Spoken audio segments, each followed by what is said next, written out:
Did you know that a fall that is equal to your height is considered a traumatic injury or a traumatic event or a traumatic accident? So when you have kids, one of the biggest things to be concerned about are obviously traumatic injuries or concussions and things like that. I got a phone call yesterday from my son's school at about 3:15 saying that he had been in the nurse's office for about an hour and I needed to come pick him up due to concussion protocols. So essentially what happened was he was out playing kickball, recess, PE, something. It was running to second base, tripped, and hit his forehead on second base with no stoppage in between. So I get up to the school.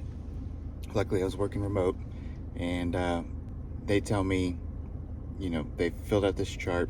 When he went in, he had an immediate headache after the incident happened. That's why he went to the nurse. 5 minutes after that, still had a headache. 15 minutes after that, still had a headache. 30 minutes after that, he still had a headache, but he was also starting to get other symptoms, which were dizziness. And dizziness is associated also with blurry vision, things like that. So they have this little chart that you can fill out, check marks, to ensure you're recognizing the symptoms. So at that point, it was, you got to come pick him up. He can't ride the bus due to the protocol. So I go pick him up.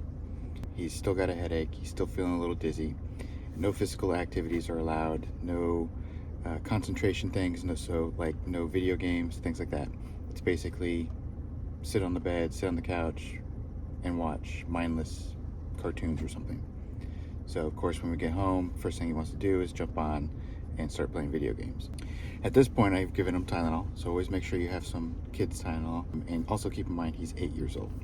So he is supposed to do recovery, rest, things like that. It's also Wednesday, which is the day that we do dinner exchanges. And I told him, I said, well, you're gonna have to go to your mom's for dinner, blah, blah, blah.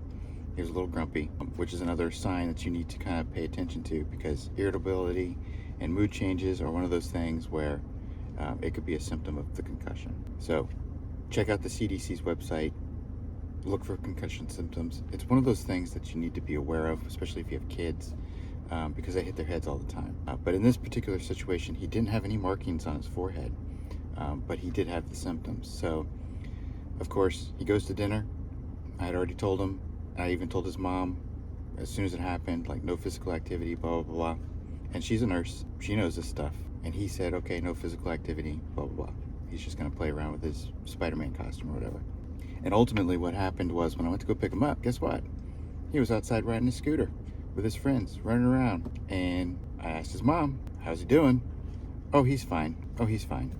That was the response I got. And so pick him up, get him in the car, and he wants to go get something to drink. So the time that we pull into the gas station just down the street from his mom's house, he started having sharp pains in his chest. And that was unusual. He didn't really have a headache, and so thought nothing really of it.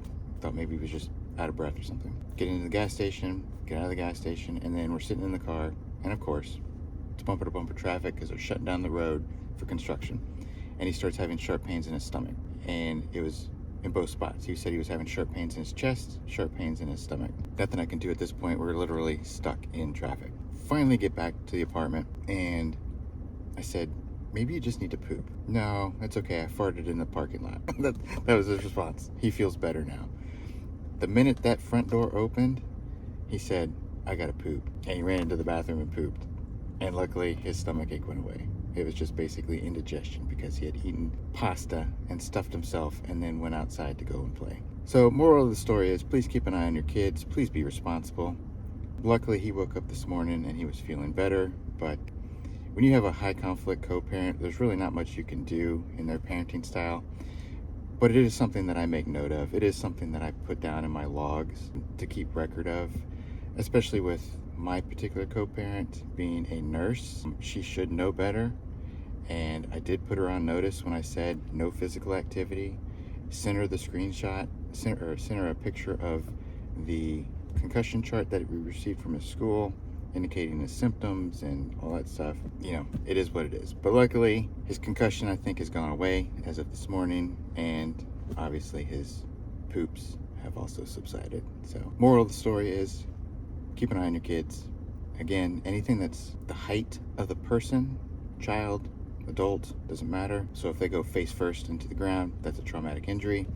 If you're on a ladder and you're 5 feet tall, or 6 feet tall and you're at that level and you fall, that's an automatic traumatic incident.